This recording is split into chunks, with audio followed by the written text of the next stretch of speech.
Hello dear students, once again welcome back to our channel Gyan lab NCERT. So last time हमने क्या देखा था, birth contraceptive methods के बारे में हम पढ़ रहे थे, जिसमें हमने देखा था अलग अलग मेथड्स जैसे नेचुरल मेथड्स, बैरियर मेथड्स, और फिर उसके बाद हमने मैकेनिकल बैरियर्स देखे थे, आईयूडीज के बारे में हमने पढ़ा था। और आज हम स्टार्ट करने वाले हैं अपने ओरल एडमिनिस्ट्रेटिव मेथड के साथ। ओरल मेथड्स कौन से होते हैं और इनके क्या फंक्शंस होते हैं। सो इसके पहले मैं आपको, मतलब इस थ्योरी को स्टार्ट करने से पहले मैं आपको थोड़ा सा इसका इन्फॉर्मेशन दे देती हूँ। तो oral contraceptive methods, oral contraceptive method को हम बोलते हैं ओसीपी। ओरल कॉन्ट्रासेप्टिव मेथड को हम क्या बोलते हैं? ओसीपी। तो बेसिकली ये जो ओरल कॉन्ट्रासेप्टिव मेथड है ये दो टाइप के होते हैं। ओरल कॉन्ट्रासेप्टिव मेथड कितने टाइप के होते हैं? दो टाइप के, यानी कि इनमें हम पिल्स यूज करते हैं, ऐसे मेथड जिसमें हम पिल्स यूज करते हैं। तो पिल्स बेसिकली बच्चों दो तरीके की होती है। So let me just right it over here. Pills दो तरीके की होती हैं, एक होती है कॉम्बिनेशन पिल, ठीक है, एक होती है कॉम्बिनेशन पिल और एक होती है मिनी पिल। एक कौन सी होती है? मिनी पिल। देखो, मैं डायरेक्ट टॉपिक के साथ क्यों स्टार्ट करती हूँ, ताकि आपका टाइम बिल्कुल भी वेस्ट ना हो और आपको direct to the point information मिल जानी चाहिए। ओके, सो अभी आप सोचोगे कॉम्बिनेशन पिल क्या है और मिनी पिल क्या है, और ये ओरल पिल्स आखिर हमको प्रेग्नेंट होने से कैसे रोकते हैं। ध्यान से सुनना, मैं आपको कुछ इंपॉर्टेंट चीज़ें बताने जा रही हूँ। अपने साथ नोटबुक लेकर बैठो और अपने रनिंग नोट्स बनाते जाओ।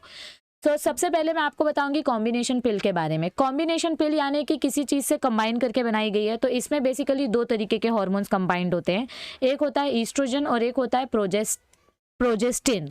एक कौन सा हार्मोन होता है, मतलब प्रोजेस्ट्रॉन के जैसा एक एनालॉग होता है जिसको हम बोलते हैं प्रोजेस्टिन। ये सेम प्रोजेस्ट्रॉन के जैसा होता है, बस इसका नाम प्रोजेस्टिन है। It is an analogue of progesterone. तो ये जो ईस्ट्रोजन है और प्रोजेस्टेरॉन है, ये दोनों कंबाइन करके आपका कॉम्बिनेशन पिल बनता है। और मिनी पिल में हमको क्या देखने को मिलता है? Only progesterone. मिनी पिल में हमको क्या देखने को मिलता है? Only progestin hormone is present. अब इनका फंक्शनिंग कैसे होता है बच्चा, ध्यान से सुनो।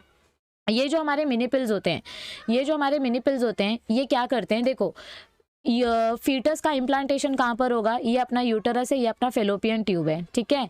सो हमारा जो फीटस है, ये फीटस यहाँ एंडोमेट्रियम लेयर के पास इम्प्लांट होने वाला है। ये फीटस कहाँ पर इम्प्लांट होने वाला है? इसको एंडोमेट्रियम लेयर के पास इम्प्लांट होना है। तो अगर हम एंडोमेट्रियम लेयर को ही इनहॉस्पिटेबल बना दें, यानी कि समझो आपके घर पे कोई आपका कज़न रहने आने वाला है, कोई आपके मेहमान आने वाले हैं, और आपको वो मेहमान बिल्कुल नहीं पसंद, क्योंकि वो हमेशा आके आपके मार्क्स के बारे में पूछते हैं, आपकी पढ़ाई के बारे में पूछते हैं। तो आप हमेशा ऐसा प्रे करते हो, यार कुछ भी हो जाए भगवान जी प्लीज़ इन अंकल को आने मत देना घर पे। तो आप घर पे क्या करते हो? पूरी गंदगी मचा के रखते हो, या आप उनका स्वागत नहीं करते, या आप उनसे अच्छे से बात नहीं करते हो। तो बाद में मम्मी की चप्पल पड़ती है, वो अलग बात है, लेकिन फिर वो मेहमान ज़्यादा देर तक नहीं रुकते। उनको ऐसा लगता है ये बच्चा कितना बदतमीज़ है, जाने दो, यहाँ पे रुक के फ़ायदा नहीं है, तो वो मेहमान चले जाते हैं। तो ठीक उसी तरीके से हमारा जो मिनी पिल होता है, यानी कि जो प्रोजेस्टिन होता है, ये प्रोजेस्टिन क्या करता है? ये हमारे यूटरस को, यानी कि हमारी एंडोमेट्रियम के लेयर को क्या करता है? ये हमारी एंडोमेट्रियम के लेयर को होस्टाइल बना देता है। होस्टाइल बनाना क्या होता है? मतलब इनहॉस्पिटेबल बना देना, यानी कि वहाँ पे आपका फीटस इम्प्लांट ही नहीं होगा। क्या होगा? आपका फीटस जो है वो इम्प्लांट ही नहीं होगा। सो इनहॉस्पिटेबल के वजह से यहाँ पे इम्प्लांटेशन नहीं होता है। क्या होता है? No foetal implantation. और अगर इम्प्लांटेशन नहीं हुआ तो फीटस डेड हो जाएगा और प्रेगनेंसी नहीं होगी। तो as a result therefore no conception, यानी कि प्रेगनेंसी नहीं होती है। ये हो गया मिनी पिल्स के केस में। किसके केस में हो गया ये? मिनी पिल्स के केस में। कॉम्बिनेशन पिल्स के केस में क्या होता है? कॉम्बिनेशन पिल्स के केस में ईस्ट्रोजन और प्रोजेस्टिन हार्मोन ये दोनों मिलके क्या करते हैं? सबसे पहले तो प्रोजेस्टिन हार्मोन क्या करेगा? ये एंडोमेट्रियम की लेयर को इन हॉस्टाइल बना देगा। ये एंडोमेट्रियम की लेयर को क्या करेगा? हॉस्टाइल बना देगा। साथ ही साथ ये हमारी जो सर्विक्स की लेयर है, साथ ही साथ ये हमारी जो सर्विक्स मेम्ब्रेन है, ये सर्विक्स के म्यूकस को एकदम गाढ़ा कर देता है। देखो, ये अपने फीमेल का वजाइना है, वजाइना से आगे अपने स्पर्म्स जाते हैं। ये बीच का जो रीजन है ये सर्विक्स है।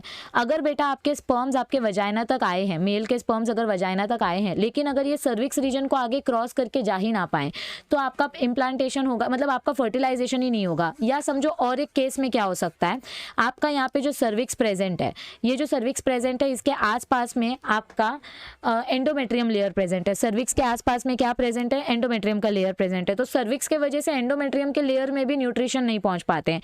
बट इसका मेन रोल क्या देखा जाता है? ये सीमेन को ब्लॉक करता है, यानी कि ये स्पर्म को आगे नहीं जाने देता है जिसकी वजह से फर्टिलाइजेशन नहीं होता है। तो प्रोजेस्टिन हार्मोन कॉम्बिनेशन पिल में 2 काम करता है, एक तो एंडोमेट्रियम की लेयर को ये हॉस्टाइल बना देता है और दूसरा काम ये क्या करता है, सर्विक्स की लेयर में ये थिक म्यूकस प्रोड्यूस करता है। क्या करता है, ये थिक म्यूकस प्रोड्यूस करता है जिसके वजह से आपके सीमेन जो है यानी कि हमारा जो स्पर्म जो है वो ब्लॉक हो जाता है। सीमेन इज ब्लॉक्ड, सीमेन क्या हो जाता है, सीमेन ब्लॉक हो जाता है। यस एवरीबडी, इधर तक सबको समझ में आया। अब यहाँ पर मैम ईस्ट्रोजन का क्या रोल है, ये जो सेकंड हार्मोन बन रहा है ईस्ट्रोजन का, तो ये ईस्ट्रोजन क्या देता है बेटा, ये ईस्ट्रोजन आपका बेसिकली ईस्ट्रोजन का काम क्या होता है, ओव्यूलेशन करना यानी कि फॉलिकल डेवलप करना। तो अगर ईस्ट्रोजन लेवल हाई हो गया, ईस्ट्रोजन का लेवल अगर हाई हो गया है तो ये क्या करेगा, ये नेगेटिव फीडबैक देगा गोनाडोट्रोपिन हार्मोन को। किसको ये नेगेटिव फीडबैक देगा, गोनाडोट्रोपिन हार्मोन को। और गोनाडोट्रोपिन हार्मोन बदले में क्या करेगा, एफएसएच बनाना स्टॉप कर देगा। अब अगर एफएसएच ही नहीं बन रहे हैं तो ओव्यूलेशन नहीं होगा, और अगर हमारा ओव्यूलेशन ही नहीं हुआ, एग ही रिलीज नहीं हुआ, तो there will be no fertilisation. मतलब स्पर्म अंदर जाके फेलोपियन ट्यूब में एग को ढूंढ रहा है बट एग तो रिलीज ही नहीं हुआ है, यानी कि नो फर्टिलाइजेशन, यानी कि नो प्रेगनेंसी। अगर एग ही नहीं है तो फर्टिलाइजेशन ही नहीं होगा और प्रेगनेंसी होने का चांस ही नहीं उठता है। तो इस तरीके से जो कॉम्बिनेशन पिल होती है वो ज़्यादा इफेक्टिव होती है। एक तो एग रिलीज नहीं होता है, दूसरी बात अगर एग रिलीज हो भी गया तो एंडोमेट्रियम की लेयर हॉस्टाइल हो जाएगी, फीटस को इम्प्लांट नहीं होने देगी गलती से, ओके। और उससे भी पहले आपका जो सर्विक्स है वो थिक हो जाता है, वो सीमन को अंदर नहीं जाने देता है। सीमन अंदर ही नहीं जाएगा तो फर्टिलाइजेशन नहीं होगा। समझो सीमन अंदर चला भी गया तो भी ईस्ट्रोजन ने एग रिलीज नहीं किया, समझो फिर भी एग रिलीज हो गया तो एंडोमेट्रियम लेयर हॉस्टाइल हो जाती है। तो ये ए, ये बी और ये सी, ऐसे 3 अलग अलग हार्मोन्स का मतलब 3 अलग अलग फंक्शन देखा जाता है इन दोनों हार्मोन कॉम्बिनेशन की मदद से, और इसीलिए हम इसको बोलते हैं कॉम्बिनेशन पिल। क्या बोलते हैं इसको हम, कॉम्बिनेशन पिल। तो अब थोड़ा सा थ्योरी देख लेते हैं कि थ्योरी में हमको क्या बताया गया है। ओरल एडमिनिस्ट्रेशन यानी कि ऐसे पिल्स जिनको हम मुंह से खाते हैं। So oral administration of small doses of either progestin और progesterone estrogen combination is another contraceptive method used by females. They are used in the form of tablets and hence they are popularly known as pills. ये pills को बेटा daily 21 days तक लेना पड़ता है except for 7 days of periods. मतलब इसको आपको डेली 21 डेज तक खाना है, सिर्फ जिस दिन से आपका ब्लीडिंग स्टार्ट हो जाता है उस दिन स्टॉप करना है, और जिस दिन तक आपका ब्लीडिंग चलता रहेगा और लास्ट डे जो पीरियड्स का होगा उस दिन तक आपको नहीं खाना है। मतलब 7 दिन का आपको गैप लेना है और 21 डेज तक आपको ये पिल्स खाने होते हैं। बट यूजुअली क्या होता है, औरतें ना भूल जाती हैं, बिजी रहती हैं, काम में बिजी रहती हैं, तो कभी 5 दिन खाती हैं, कभी 6 दिन खाती हैं, कभी 8 दिन खा लेंगी, 9 दिन खा लेंगी, या 9 दिन का गैप हो जाएगा या कम दिन का गैप हो जाएगा। तो ऐसे में ये जो गैप है ये गैप ब्रेक हो जाता है। तो ये गैप ब्रेक ना हो इसीलिए देखो हमारे डॉक्टर्स और रिसर्चर्स बहुत स्मार्ट हैं। एक टैबलेट का एग्जांपल देना चाहूंगी मैं, माला डी, ये कॉन्ट्रासेप्टिव पिल है। इस पिल का पैकेट आपको कैसा दिखाई देगा बेटा,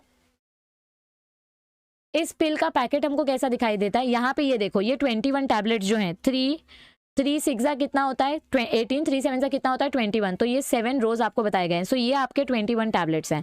डॉक्टर क्या करते हैं, मतलब रिसर्चर्स ने क्या किया, उन्होंने एक ऐसा पैकेट बनाया जिसमें उन्होंने 30 डेज की टैबलेट बनाई। क्या किया उन्होंने, 30 डेज की टैबलेट बनाई ताकि रोज फीमेल कोई ना कोई गोली खाते रहे, उसको कन्फ्यूजन ना हो। सो 21 डेज तक उनको ये वाइट टैबलेट खाना होता है, और जैसे ये वाइट टैबलेट खत्म यानी कि उसका मेंस्ट्रुअल साइकिल स्टार्ट हो जाएगा तो बाकी के 7 डेज वो ये आयरन टैबलेट्स खाते हैं। ये जो ब्लैक कलर की टैबलेट्स है ये क्या होती हैं, हमारी आयरन टैबलेट्स होती हैं जो एंडोमेट्रियम की लेयर को थिक करने में हेल्प करती हैं, और जब पीरियड्स आते हैं तो उस टाइम पे वो क्रैम्प्स को कंट्रोल करती हैं और बेसिकली एनर्जी प्रोवाइड करती हैं।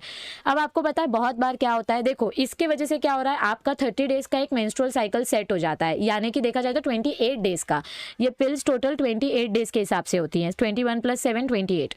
सो 28 डेज का एक मेंस्ट्रुअल साइकिल सेट हो जाता है। तो कभी कभी आपने सुना होगा कि कुछ फीमेल्स में पीरियड्स बराबर नहीं आ रहा है, मतलब उनको 1 महीने तक नहीं आता है, 2 महीने नहीं आता है, 3 महीने नहीं आता है, उनका साइकिल पूरा बिगड़ा हुआ है।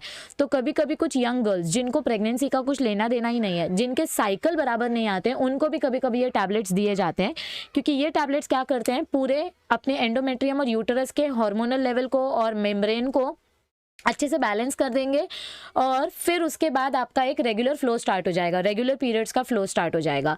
तो 21 डेज तक आपको ये कॉम्बिनेशन पिल्स लेने होते हैं, या अगर आप मिनी पिल्स ले रहे हो तो मिनी पिल्स ले सकते हो, और बचे 7 डेज आपको आयरन टैबलेट्स दिए जाते हैं ताकि आपको कन्फ्यूजन ना हो कि कौन से दिन खाना है और कौन से दिन नहीं खाना है, ठीक है। So after a gap of 7 days, मतलब जब आपका मेंस्ट्रुएशन होता है, it has to be repeated in the same pattern जब तक आपको प्रेगनेंसी रोकनी है, जब तक आपको प्रेगनेंसी प्रिवेंट करना है, कंसेप्शन यानी प्रेगनेंसी, तब तक आपको रेगुलरली ये टैबलेट्स खाते रहने पड़ेंगे। दे इनहिबिट ओव्यूलेशन, ये क्या करते हैं, ये जो पिल्स हैं ये ओव्यूलेशन होने से रोकते हैं। So they inhibit ovulation and implantation as well as they alter the quality of cervical mucus. ये देखो, ये एंडोमेट्रियम का पूरा क्वालिटी चेंज कर देते हैं, एंडोमेट्रियम को होस्टाइल बना देते हैं, और ये ओव्यूलेशन भी नहीं होने देते, यानी नेगेटिव फीडबैक देते हैं गोनाडोट्रोपिन हार्मोन को, जहाँ से एफएसएच आ रहा था। देखो मेंस्ट्रुअल साइकिल याद करो, आपका एफएसएच हार्मोन रिलीज होता है जिसकी वजह से ईस्ट्रोजन का लेवल बढ़ता है, और जैसे जैसे ईस्ट्रोजन बढ़ता है फॉलिकल्स मैच्योर होते जाते हैं, और फिर ग्राफियन फॉलिकल बन के इसमें से ओवा रिलीज होता है। पर एफएसएच ही नहीं आएगा तो फॉलिकल्स डेवलप नहीं होंगे, फॉलिकल डेवलप नहीं होगा तो ओव्यूलेशन ही नहीं होगा। समझ में आया ईस्ट्रोजन कैसे काम करता है? Okay, so they inhibit ovulation and implantation as well as वो सर्वाइकल म्यूकस को भी एकदम थिक कर देते हैं ताकि स्पर्म की एंट्री ना हो सके। Pills are very effective with less side effects. देखो ये जो पिल्स होते हैं ये गवर्नमेंट ही प्रोवाइड करती है फैमिलीज को ताकि पॉपुलेशन कंट्रोल में आ सके, तो इनके साइड इफेक्ट्स काफ़ी कम होते हैं and these are well accepted by the females. Females काफ़ी ज़्यादा पिल्स लेना प्रेफर करती है।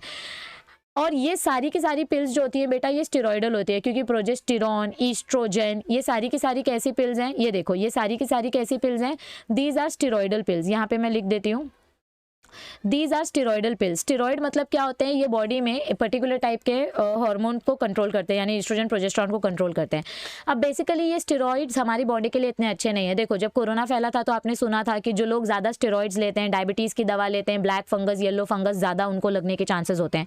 और आने वाले सालों में स्टेरॉइड्स के कुछ ना कुछ डिसएडवांटेजेस देखने मिलते ही हैं। इसीलिए तो बोला जाता है कि जिम वगैरह जो लोग जाते हैं उनको ज़्यादा स्टेरॉइड्स नहीं लेना चाहिए। Steroids are not good for the muscles, it is not good for the health.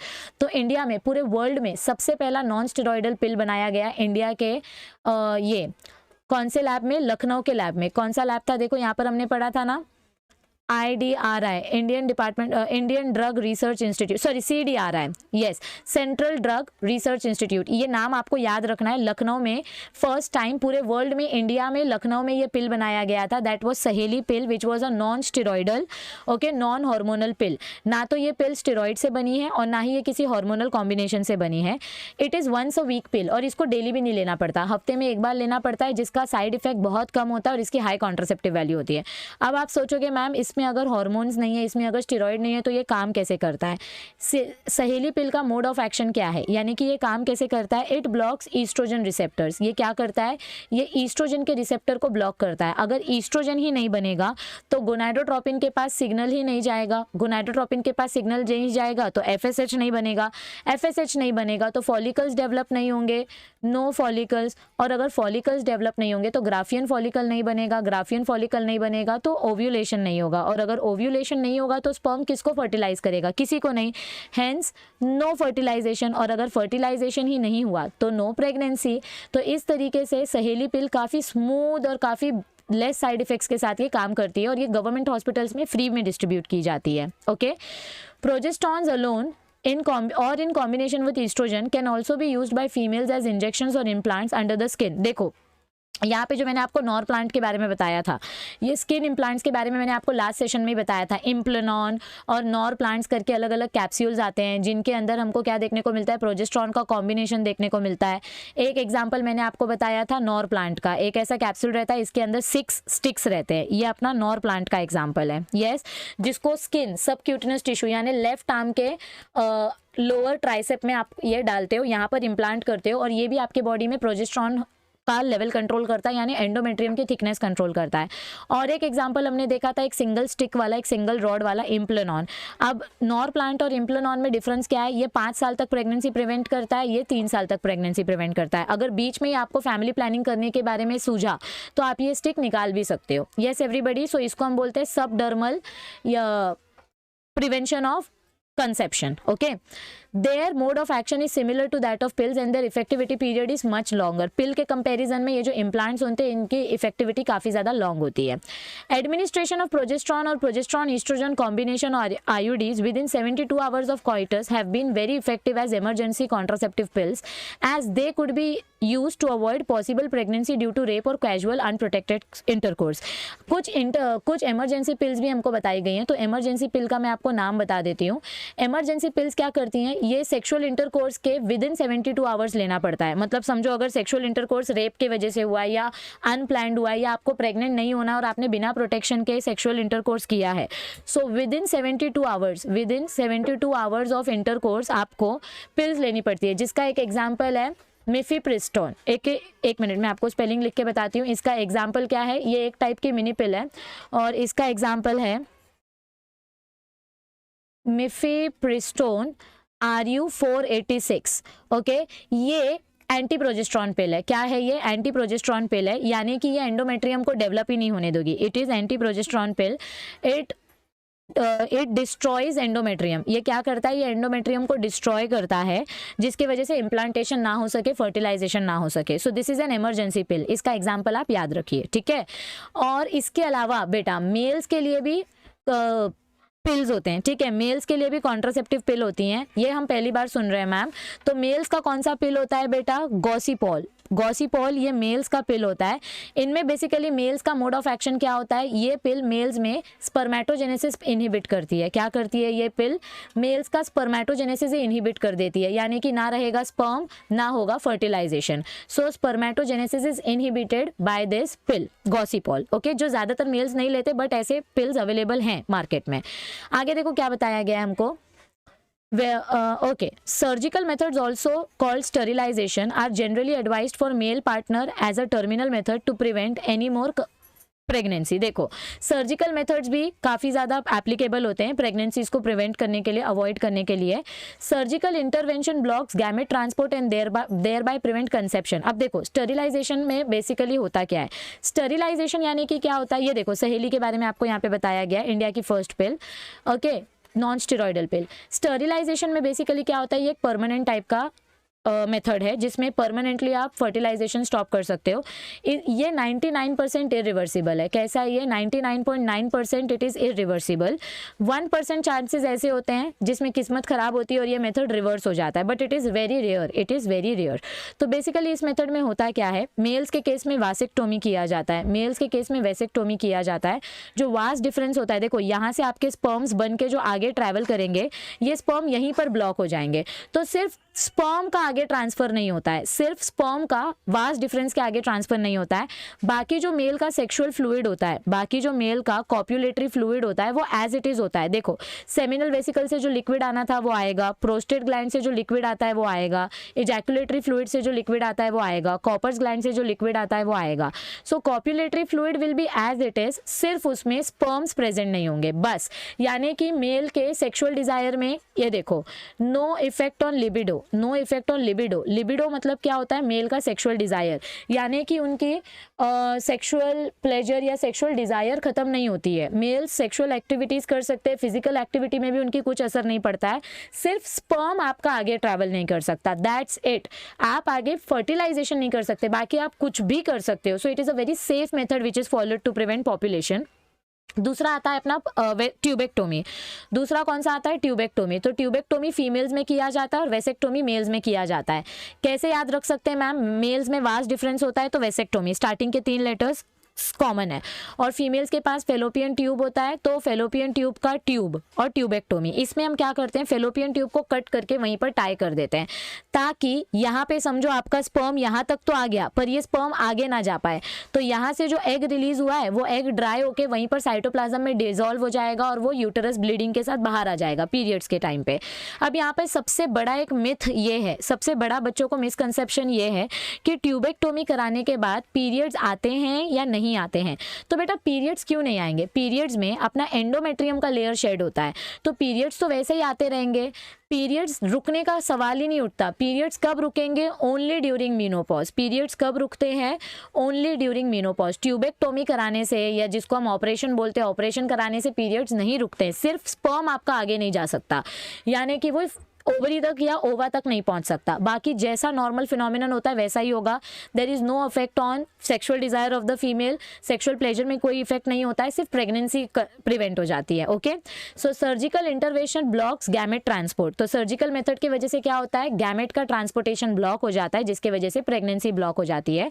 Sterilisation procedure in males is called vasectomy और फीमेल्स में हम इसको ट्यूबेक्टोमी बोलते हैं।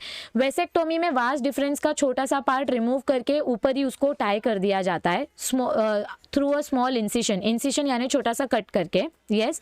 वेयर एज ट्यूबेक्टोमी में हम क्या करते हैं, a small part of fallopian tube is removed और फिर उसको हम ऊपर ही टाई कर देते हैं ताकि स्पर्म और ओवा मिल ना पाए, उनका मिलन ना हो पाए, okay.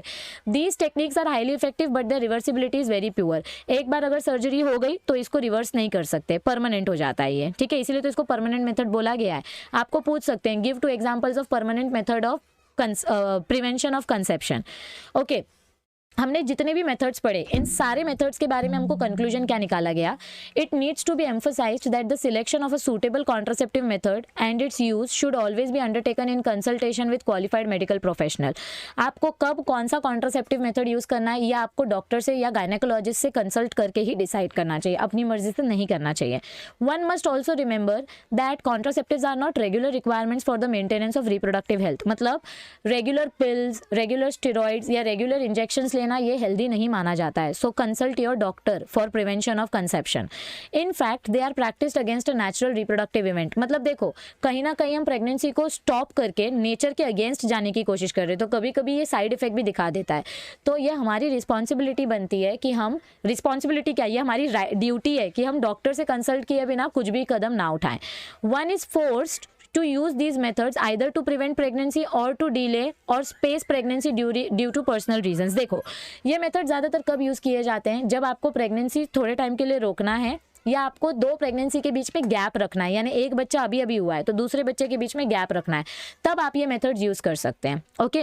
No doubt the widespread use of these methods have a significant role in checking uncontrolled growth of population. यानी जब से ये मेथड्स इंट्रोड्यूस हुए तब से पॉपुलेशन बहुत ज़्यादा कंट्रोल में आया है, लेकिन इसके कुछ साइड इफेक्ट्स भी हैं जिनको हम अवॉइड नहीं कर सकते, जैसे नौशिया यानी वॉमिटिंग जैसी फीलिंग होना, मन एकदम मचल जाना, एब्डोमिनल पेन यानी स्टमक एक होना, ब्रेक थ्रू ब्लीडिंग यानी कभी कभी सडनली ब्लीडिंग हो जाती है, या पीरियड्स नहीं है फिर भी ब्लीडिंग होने लग जाती है, इरेगुलर मेंस्ट्रुअल ब्लीडिंग, अचानक से ब्लीडिंग हो जाना, या इसके वजह से ब्रेस्ट कैंसर भी हो सकता है। ये बहुत रेयर है पर ऐसा होता है, though it is not very significant, but इसको हम इग्नोर नहीं कर सकते। So these are some of the pregnancy controlling methods which is given in your syllabus and which we need to understand about, क्योंकि आगे जाके हम ही पॉपुलेशन बढ़ाने वाले कंट्री का, आप ही लोग बढ़ाने वाले हैं।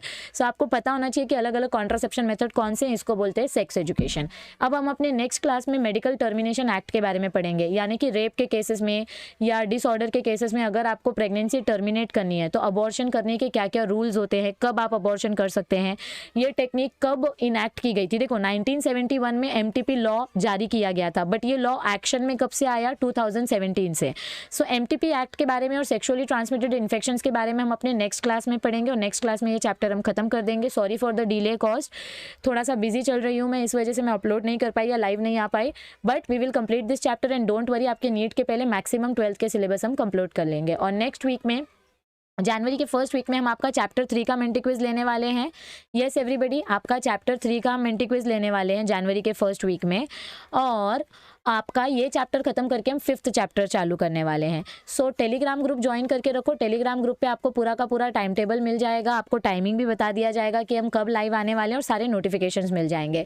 नीट के फॉर्म के बारे में अभी तक कोई अपडेट नहीं आया है, तो आप फिलहाल अपने बोर्ड्स पर फोकस करो, साइड बाय साइड नीट के MCQs प्रैक्टिस करते रहो। All the best for your preparation, take care of your health, see you all very soon, and try to share this channel with your as many friends as possible, specially Maharashtra board के students के साथ, क्योंकि मैं जो CBSE का pattern है, ये जो NCERT का सिलेबस है, ये महाराष्ट्र बोर्ड से कनेक्ट करके पढ़ाती हूँ, ताकि जो महाराष्ट्र बोर्ड के बच्चे वो भी नीट में एक्सीलेंट स्कोर कर सके। सो मिलते हैं जल्दी, bye bye everybody, thanks for watching this video. If you like it video, do click on the like button, channel की सब्सक्राइब बटन पे क्लिक करो, और ऊपर बेल आइकन आएगा उसके ऊपर क्लिक करके रखो, ताकि आपको सारे नोटिफिकेशंस मिलते रहे। Bye bye everybody, take care, see you very soon, and a very happy new year in advance. Bye bye.